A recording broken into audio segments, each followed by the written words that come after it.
भाषण ऐकली तेव्हा माझ्या लक्षात आलं की प्रत्येक बोलीला असं स्वतःचं व्याकरण असतं.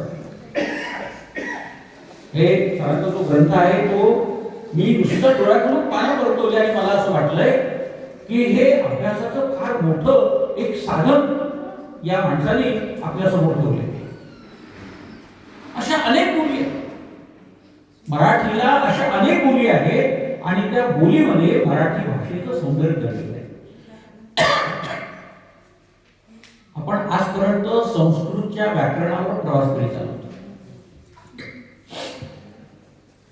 माधव देशमुख आणि उषामा देशमुख या दोन अभ्यासकांनी मराठीच्या व्याकरणाचा स्वतंत्रपणे विचार करण्याचा प्रयत्न केला. तो अभ्यासक्रम म्हणजे महानुभाव साहित्याने आधीच केले, त्याला त्यांनी सगळं संत साहित्याच्या आधारे म्हणजे महानुभावांपासून तर अगदी संत रामदासांपर्यंत हा प्रवास कसा मराठी व्याकरणाचा मराठी भाषेचा आहे तो उलगडण्याचा प्रयत्न केला. तो उलगडण्याचा प्रयत्न केला. पण आता मला लक्ष द्यायला लागलंय की प्रत्येक बोलीला जर असं स्वतःचं व्याकरण असेल तर त्याचा इतिहास शोधण्याची गरज आहे. बोली आधी की भाषा आधी हा अत्यंत महत्वाचा संशोधनाचा असा भाग आहे. प्रत्येक बोली ही तिच्या स्वतःच्या अस्तित्वाने कशी निर्माण झाली आणि कशी जगली, कशी उभी राहिली आणि ती केवळ उभी राहिली नाही तर तिने संबंध संस्कृती त्या समाजाची पेरवली आहे. आणि म्हणून मंदाताईंनी जी भूमिका मांडलेली आहे गाण्याच्या माध्यमातून वगैरे तर आपल्या लक्षात येत आहे की ते गाणं गाणं नसतं, ते संस्कृतीचं अस्तित्व दाखवणारं गाणं असतं. नथ कशी आहे, गोळी कशी आहे, टिळा कसा लावला जातो, कसं ओवाळलं जातं, लग्न कसं केलं जातं, म्हणजे वेगवेगळ्या प्रकारच्या विधींनी युक्त असणारी ही बोली आणि तिचं संवर्धन करायचं.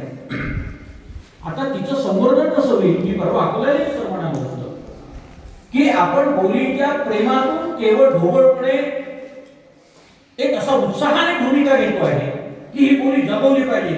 पण कधी असा विचार करा की बोली कशी जगवली? समाजामध्ये जिथे मराठी भाषेचे प्रश्न निर्माण झालेले आहे बरोबर, तिथे बोली कशी जगवली जाईल? मराठी भाषा विद्यापीठ या संदर्भामध्ये सक्रिय काम करणार. बोलीचे अनेक प्रकल्प, बोलीच्या संशोधनाचे अनेक प्रकल्प याच्या आधीच मी मराठी भाषा मंत्रालयाला सादर केलेले आहेत. त्यांना ते अभिजात भाषेचा दर्जा मिळाल्यानंतर जो प्रकल्प दिल्लीला पाठवायचा होता त्यावेळेला मी अनेक प्रकल्प दिलेले आहेत. एवढे प्रकल्प आहेत मराठी सर की आजपासून जर कामाला सुरुवात केली तर पुढचे 50 वर्ष काही संशोधक, अभ्यासक, विद्यार्थी इथे काम करू शकतील इतके प्रकल्प दिले. हे सगळे प्रकल्प सुरू करण्याची गरज आहे. आणि तुम्ही वारंवार असं म्हणता मला फार अभिमान वाटतोय की आम्ही मराठी भाषा विद्यापीठाकडे या सगळ्या कामाची धुरा सोपवणार आहोत. या सगळ्या मंडळीच्या आशीर्वादाने आणि प्रेरणेने आमचे खाली समर्थ होत चाललेले आहे.